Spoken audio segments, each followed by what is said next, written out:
Hello friends, எல்லோருக்கும் வணக்கம். Welcome to young investor channel. Actually market updates பார்த்தீங்கன்னா கண்டினியூஸாக டிஸ்கஸ் பண்ணிட்டு இருக்கிறோம். ஸோ இதில் வந்து லாஸ்ட் மார்க்கெட் லீவு தான், ஃப்ரைடே மார்க்கெட் லீவு. ஸோ இனி வந்து மண்டே தான் மார்க்கெட்டு. ஸோ இந்த 2 days பார்த்தீங்கன்னா கண்டினியூஸாக மார்க்கெட் அப்டேட்ஸ், கம்பெனிஸோட ரிசல்ட்ஸ், டிவிடெண்ட் அப்டேட்ஸ் எல்லாமே டிஸ்கஸ் பண்ணுவோம். ஸோ இதில் last American market Friday market எப்படி க்ளோஸ் ஆயிருக்குன்னு எடுத்து பார்க்கும்போது S&P 500 21 பாயிண்ட்ஸ் பாசிட்டிவில் க்ளோஸ் ஆயிருக்கு 7230 பாயிண்ட்ஸில். நாஸ்டாக் 222 பாயிண்ட்ஸ் பாசிட்டிவ் 25114 பாயிண்ட்ஸில் க்ளோஸ் ஆயிருக்கு. ஆக்சுவலி டவ் ஜோன்ஸ் மட்டும் 152 பாயிண்ட்ஸ் நெகட்டிவில் க்ளோஸ் ஆயிருக்கு. டவ் ஜோன்ஸு 49499 பாயிண்ட்ஸில் க்ளோஸ் ஆயிருக்கு. ஸோ லாஸ்ட் அமெரிக்கன் மார்க்கெட்டில் S&P 500 நாஸ்டாக்கும் பாசிட்டிவ், டவ் ஜோன்ஸ் ஒரு 152 பாயிண்ட்ஸ் நெகட்டிவில் க்ளோஸ் ஆயிருக்கு. கோட்டக் மியூச்சுவல் ஃபண்ட் பார்த்தீங்கன்னா டெம்பரவரிலி ஒரு சப்ஸ்கிரிப்ஷன் வந்து சஸ்பெண்ட் பண்ணியிருக்கிறாங்க. குறிப்பாக அவங்களோட 4 இன்டர்நேஷ்னல் ஃபண்ட்ஸோட சப்ஸ்கிரிப்ஷனை வந்து சஸ்பெண்ட் பண்ணியிருக்கிறாங்க. எதனான்னு பார்க்கும்போது first Kotak global emerging market overseas equity omni FOF, Kotak global innovation overseas equity omni FOF, Kotak international REIT overseas equity omni FOF, Kotak quality overseas equity omni FOF. இந்த 4 ஸ்கீமே இப்போதைக்கு இந்த சப்ஸ்கிரிப்ஷனை பார்த்தீங்கன்னா ஸ்டாப் பண்ணுறாங்க. இதில் நீங்கள் அடிஷ்னல் லம்சம் அல்லது வந்து ஃப்ரெஷ் இன்வெஸ்ட்மெண்ட் அது ஏதாவது பண்ணியிருக்கணும் அப்படின்னா ஏப்ரல் 30 அதை டிஸ்கண்டினியூ பண்ணுறாங்க. நீங்கள் வந்து ஏப்ரல் 30 முன்னாடி அதில் பண்ணியிருக்கணும். இதில் ரெஜிஸ்ட்ரேஷன்லாம் எப்படி இருந்துச்சு அப்படின்னா 1 lakh rupees பெர் பேன், அதாவது ஒரு பேன் கார்டு, நீங்கள் ஒரு பேன் கார்டில் தான் அது அக்கௌண்ட்டில் ரெஜிஸ்டர் பண்ணி ஸ்டார்ட் பண்ணுவீங்க. பெர் பேன் கார்டுக்கு பெர் மந்த்துக்கு 1 lakh அளவுக்கு இன்வெஸ்ட்மெண்ட் பண்ணுற மாதிரி அந்த ஸ்கீம்ஸ் வச்சுருந்தாங்க. இப்போதைக்கு அதை வந்து பார்த்தீங்கன்னா சஸ்பெண்ட் பண்ணுறதோட அப்டேட் கொடுத்துருக்காங்க. இது வந்து கோட்டக் மியூச்சுவல் ஃபண்ட் கொடுத்த அப்டேட்டு. நெக்ஸ்ட் ஜெஃப்ரிஸ் பார்த்தீங்கன்னா 3 ஸ்டாக்கு பை கால் கொடுத்துருக்காங்க. இதில் வந்து 3 ஸ்டாக்ஸ் இருக்குது. ஸோ 26 36% அளவுக்கு மேலே போகும்னு சொல்கிறாங்க. First MV photo Valtec power, இதுக்கு 3600 டார்கெட் ப்ரைஸ் சொல்கிறாங்க. 36% மேலே போகும் அப்படின்னு சொல்கிறாங்க. ஏன்னா அவங்களோட ரிசல்ட்ஸில் ரெவன்யூ ரைஸ் ஆகிருக்கு, ப்ராஃபிட் ஆஃப்டர் டேக்ஸும் ரைஸ் ஆகிருக்கு. ஸோ அதை பேஸ் பண்ணி அவங்க அப்டேட் பண்ணியிருக்கிறாங்க. நெக்ஸ்ட்டு பஜாஜ் ஃபைனான்ஸ், இவங்களோட ரிசல்ட்ஸும் நல்லா இருந்துச்சு. இவங்களுக்கு 30% மேலே போகும்னு சொல்கிறாங்க. 1210 டார்கெட் ப்ரைஸ் சொல்கிறாங்க ஜெஃப்ரிஸ். அடுத்து கேஃபின் டெக்னாலஜிஸ், இவங்களுக்கு 1200 டார்கெட் ப்ரைஸ், 26% மேலே போகும்னு சொல்கிறாங்க. ஸோ இது வந்து கேஃபின் டெக்னாலஜிஸை பொறுத்த வரைக்கும் அப்டேட்டு. இந்த ஸ்டாக்ஸ்லாம் அவங்க சொல்கிற பர்சன்டேஜ் லெவலில் மேலே போகும்னு சொல்கிறாங்க. பட் அது உடனே நடக்குமா இல்லை நடக்காமல் போகுமா அப்படிங்கிறது கடவுளுக்கு தான் தெரியும். பட் அந்த 3 கம்பெனிஸோட ரிசல்ட்ஸுமே எனக்கு தெரிஞ்சு நான் பார்க்கும்போது நல்லா தான் பண்ணியிருக்காங்க. பட் இப்போது நம்ம ஃப்ரெஷ் என்ட்ரி எடுக்கிற அளவுக்கு அதில் வேல்யூவேஷன் அட்ராக்டிவாக இருக்கான்னா அது $1 million கொஸ்டின். 3மே வேல்யூவேஷன் ஜாஸ்தியாக இருக்குது. அதனால் இப்போதைக்கு ஃப்ரெஷ் என்ட்ரி எடுக்காதீங்க. ஜிண்டால் ஸ்டீலோட Q4 ரிசல்ட்ஸ் வந்துருக்கு. 1041 கோடி ப்ராஃபிட் பண்ணியிருக்கிறாங்க. ப்ராஃபிட் நல்லாவே இம்ப்ரூவ் ஆகிருக்கு. ஆக்சுவலி சேம் பீரியட் லாஸ்ட் இயரில் 3004 கோடி லாஸ்ட்டில் இருந்து இப்போ 1041 கோடி ப்ராஃபிட் வந்திருக்கு. நெட் ரெவன்யூ பார்க்கும்போது 16484 கோடியாக இருக்குது, இதுவும் வளர்ந்துருக்கு. கிராஸ் ரெவன்யூ 19339 கோடியாக இருக்குது, இதுவும் வளர்ந்துருக்கு. எபிட்டா 2647 கோடி, இதுவும் பார்த்தீங்கன்னா சேம் பீரியட் லாஸ்ட் இயரை கம்பேர் பண்ணும்போது 400 கோடி மேலே க்ரோத் காமிச்சிருக்கு. இது போக ப்ராஃபிட் பிஃபோர் டேக்ஸும் ரொம்பவே சர்ஜாக இருக்குது. 72 crores-லேருந்து 1074 கோடி அந்த ரேஞ்சுக்கு வளர்ந்துருக்கு. ஃபுல் இயர்னி பார்க்கும்போதும் ப்ராஃபிட் 3361 கோடியாக இருக்குது. ரெவன்யூ 53533 கோடியாக இருக்குது. ப்ரொடக்ஷன் அண்ட் சேல்ஸ் ஃபினான்ஷியல் 26ல் அவுட்புட் மட்டுமே 14% ரைஸ் ஆகிருக்கு, 9.25 மில்லியன் டன்ஸு. சேல்ஸ் 9% இம்ப்ரூவ் ஆகிருக்கு, 8.68 மில்லியன் டன்ஸாக இருக்குது. மார்ச் குவார்ட்டரில் ப்ரொடக்ஷன் 2.65 மில்லியன் டன்ஸாக இருக்குது, 6% வளர்ந்துருக்கு. சேல்ஸ் 15% வளர்ந்துருக்கு, 2.62 மில்லியன் டன்ஸாக இருக்குது. ஸ்ட்ராங் மொமெண்டம் இந்த குவார்ட்டரில் காமிச்சிருக்கு. $2 per ஷேர் டிவிடெண்ட் அனௌன்ஸ்மெண்ட் பண்ணியிருக்காங்க. டிவிடெண்டுக்கான ரெக்கார்ட் டேட் எதுவுமே மென்ஷன் ஆகலை. அது வந்து அப்டேட் ஆகும். ஆனுவல் ஜெனரல் மீட்டிங்கில் முடிவெடுத்து ஷேர் ஹோல்டர்ஸ் அப்ரூவலுக்கு அப்புறம் record date, payment date mention பண்ணுவாங்க. இது வந்து ஜிண்டால் ஸ்டீல் போஸ்ட் பண்ண ரிசல்ட்ஸ் அப்டேட்டு. ராமகிருஷ்ணா ஃபோர்ஜிங்ஸில் வந்து அப்டேட்டு. மிஸ்டர் ஜாலன், நரேஷ் ஜாலன், அவங்களும் வந்து பார்த்தீங்கன்னா மேனேஜிங் டைரக்டரோட அப்பாயிண்ட் பண்ணுறாங்க. ஸோ இவருக்கு ஃபார்ஜிங் இண்டஸ்ட்ரியில் 27 years ஆஃப் எக்ஸ்பீரியன்ஸ் இருக்குது. அப்பாயின்மெண்ட் டேட் பார்க்கும்போது 5th November 2026, அதுலேருந்து 3 year டேமுக்கு வந்து அப்பாயின்மெண்ட் பண்ணியிருக்கிறாங்க. ஸோ இது வந்து ராமகிருஷ்ணா ஃபோர்ஜிங்ஸில் மிஸ்டர் நரேஷ் ஜாலனை வந்து பார்த்தீங்கன்னா மேனேஜிங் டைரக்டராட்டு 3 yearsக்கு ரீஅப்பாயின்மெண்ட் பண்ணியிருக்கிறாங்க. இது வந்து ராமகிருஷ்ணா ஃபோர்ஜிங்ஸை பொறுத்த வரைக்கும் update. Next Tata Motors, Mahindra and Mahindra, இவங்களோட EV சேல்ஸ் எல்லாமே நான் அப்டேட் பண்ணியிருந்தேன் லாஸ்ட் வீடியோவில். இதில் டாடா மோட்டார்ஸோட EV சேல்ஸ் நல்லா இருக்குது, மஹிந்திரா அண்ட் மஹிந்திராவோடதும் பெட்டராக தான் இருக்குது. ஆனால் ரெவன்யூ டேர்ம்ஸில் பார்க்கும்போது டாடா மோட்டார்ஸை மஹிந்திரா அண்ட் மஹிந்திரா பீட் பண்ணியிருக்கிறாங்க. இந்த சார்ட்டை பார்த்தாலே உங்களுக்கு புரியும். ஃபினான்ஷியல் 26ல் EV செக்மெண்ட்லேருந்து வந்த ரெவன்யூ மட்டுமே மஹிந்திரா அண்ட் மஹிந்திராவுக்கு 15089 கோடி, டாடா மோட்டார்ஸுக்கு 14995 கோடியாக இருக்குது. அவங்களுக்கு 344% க்ரோத்து, இவங்களுக்கு 73% க்ரோத்து. ஃபினான்ஷியல் 26ல் revenue market share Mahindra and Mahindra 34.8%, Tata Motors 34.6%. JSW MG Motors 10,194 units விற்றுருக்காங்க. Hyundai 1,395 units, Kia 1,048 units. இதில் JSW MG Motors 94% growth, Hyundai 32% growth, Kia 88% growth. Market share JSW MG Motors 23.5%, Hyundai Motor 3.2%, Kia India 2.4%. Market share எப்படி மாறி இருக்குது அப்படின்னு சொல்லி பார்க்கும்போது 17% increase ஆகிருக்கு Mahindra and மஹிந்திராவுக்கு. டாடா மோட்டார்ஸுக்கு 10.6% விழுந்திருக்கு. அது மாதிரி உங்களுக்கு JSW MG மோட்டார்ஸுக்கு 3.8% ட்ராப் அவுட் ஆகிருக்கு, ஹியூண்டாய்க்கு 2.3% ட்ராப் அவுட் ஆகிருக்கு, ப்ளஸ் கியா இந்தியாவுக்கு 0.5% ட்ராப் அவுட் ஆகிருக்குன்னு சொல்லியிருக்கிறாங்க. பட் நான் இது வந்து சேல்ஸ் அப்டேட் பண்ணல, ரெவன்யூ இவி செக்மெண்ட்லேருந்து வந்து ரெவன்யூவை தான் அப்டேட் பண்ணியிருக்கிறேன். அந்த ரெவன்யூ மார்க்கெட் ஷேர் தான் அப்டேட் பண்ணியிருக்கிறேன். சேல்ஸ்னு பார்த்தீங்கன்னா ஈவியில் டாடா மோட்டார்ஸ் தான் ஃபஸ்ட்டு இருக்கிறாங்க. ஹோண்டா கார்ஸ் இந்தியாவோட அப்டேட் வந்திருக்கு, சேல்ஸ் அப்டேட். இந்த ஏப்ரலில் மட்டுமே 4,069 யூனிட் சேல்ஸ் நடந்திருக்கு, 21.10% க்ரோத் காமிச்சிருக்கு. ப்ளஸ் அவங்களோட கார்ஸ் டொமஸ்டிக்கில் மட்டும் 4,069 யூனிட்ஸ், எக்ஸ்போர்ட் 869 யூனிட்ஸ், எக்ஸ்போர்ட் 42% விழுந்திருக்கு, சேல்ஸ் டொமஸ்டிக் சேல்ஸ் 21% வளர்ந்துருக்கு அப்படின்னு சொல்லி அப்டேட் கொடுத்துருக்காங்க. ஸோ இது வந்து ஹோண்டா கார்ஸோட சேல்ஸ் அப்டேட். அதே டோட்டல் சேல்ஸ் நீ பார்க்கும்போது 4,932 யூனிட்ஸு, 1.38% க்ரோத் காமிச்சிருக்கு. எக்ஸ்போர்ட் டொமஸ்டிக் சேல்ஸ் எல்லாம் சேர்த்து ஓவரால் ஆட்டு சேல்ஸ் நீ பார்க்கும்போது 1.38% தான் க்ரோத் காமிச்சிருக்கு.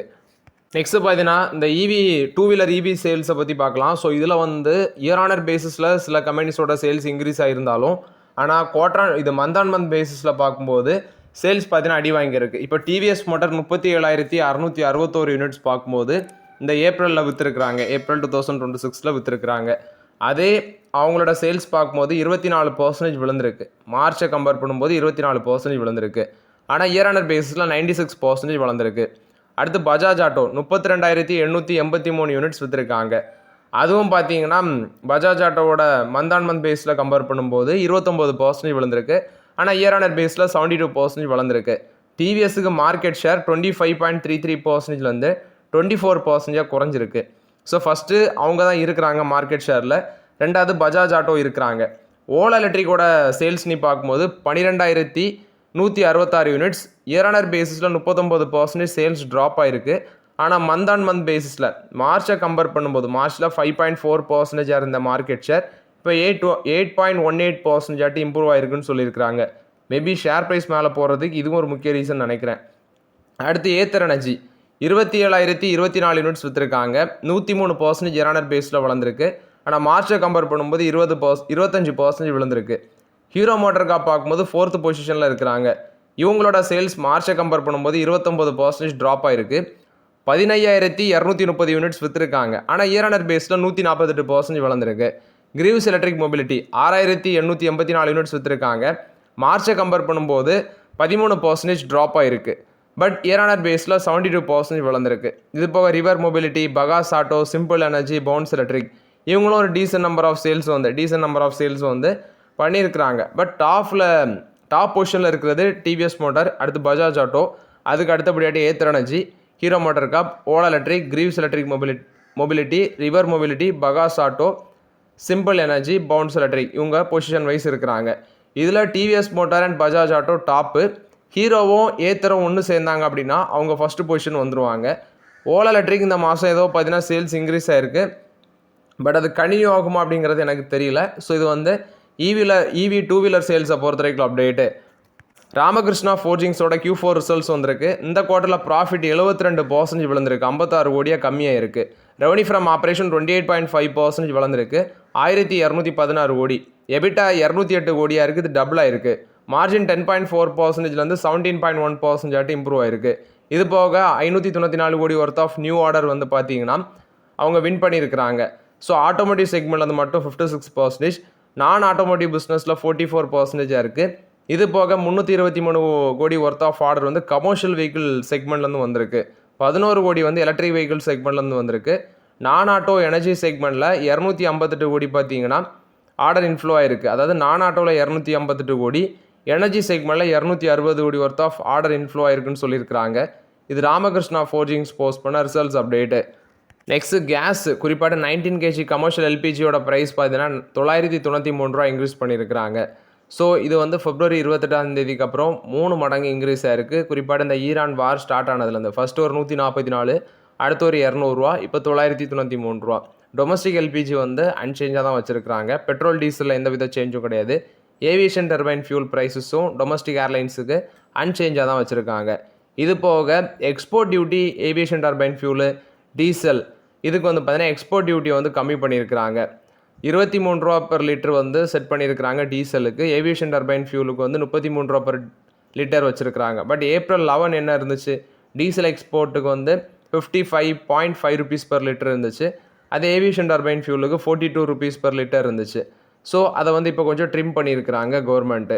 ஆஃப்டர் தட் கஜாரியா சிராமிக்ஸோட பைபேக்கு டெண்டர் ஆஃபர் ரூட் அந்த ப்ரைஸ் பார்க்கும்போது 296.70 crores, 296.70 crores, 21.50 lakh share, percentage 1.35%, price 1380 per share, 16% premium.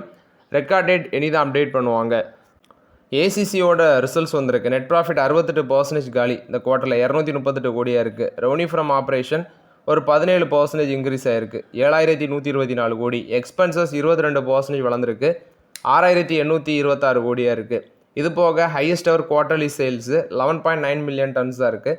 ₹7.50 dividend announcement பண்ணியிருக்கிறாங்க. ₹7.50 ஜூன் 12 பார்த்தீங்கன்னா ரெக்கார்ட் டேட்டாட்டு ஃபிக்ஸ் பண்ணியிருக்கிறாங்க. பட் பேமெண்ட் டேட் வந்து ஜூலை 1 இது பேமெண்ட் ஆகும்னு சொல்லியிருக்கிறாங்க. இது வந்து ஏசிசி லிமிடெட் போஸ்ட் பண்ண ரிசல்ட்ஸ் அப்டேட்டு. ரெட்லெல் கார்பரேஷன் ஆஃப் இந்தியாவோட ரிசல்ட்ஸ் வந்திருக்கு. ரெவன்யூ 27% ரைஸ் ஆயிருக்கு, 1669 கோடி. நெட் ப்ராஃபிட் 24.9% வளர்ந்துருக்கு, 142 கோடி.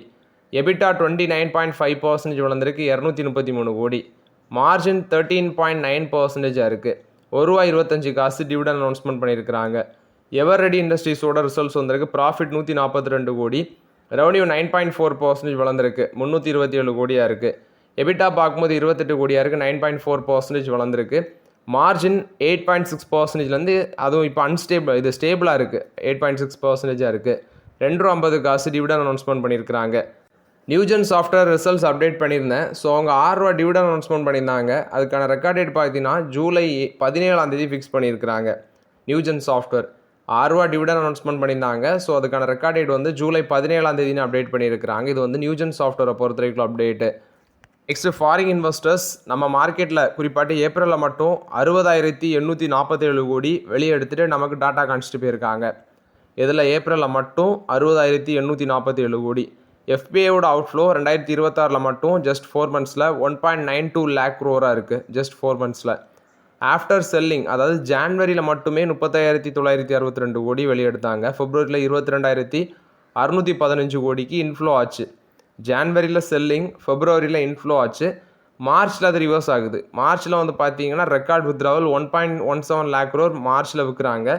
ஏப்ரல்லையும் அந்த செல்லிங் வந்து கண்டினியூ ஆகிருக்குது. இந்தியன் இன்வெஸ்டர்ஸ் என்ன சொல்கிறாங்க அப்படின்னா, அவங்க வந்து இடிஎஃப்ல வந்து பார்த்தீங்கன்னா இன்ஃப்ளோ பண்ணியிருக்கிறாங்க. இடிஎஃப்ல net inflow, record net inflow 1.81 lakh crore இருக்குது ஃபினான்ஷியல் 26ல். ப்ரீவியஸ் பீக்குன்னு பார்க்கும்போது ஃபினான்ஷியல் 22ல் 83,390 crores இருந்துச்சு. அதே பிரேக் பண்ணியிருக்கு. கோல்டு அண்ட் சில்வர் இடிஎஃப்ஓட இன்ஃப்ளோ 99,280 கோடியாக இருக்குது. கோல்டு இடிஎஃப் அக்கௌண்டிங் மட்டும் 68,868 கோடியாக இருக்குது. கோல்டு அண்ட் சில்வர் கம்பைன்டி பார்க்கும்போது 55% வளர்ந்துருக்குன்னு சொல்லியிருக்கிறாங்க. டோட்டலாட்டு 43% வளர்ந்துருக்கு. ஸோ இந்தியன் இன்வெஸ்டர்ஸ் இடிஎஃப்ல அதிகப்படியாட்டு பார்த்தீங்கன்னா கொட்டியிருக்கிறாங்க.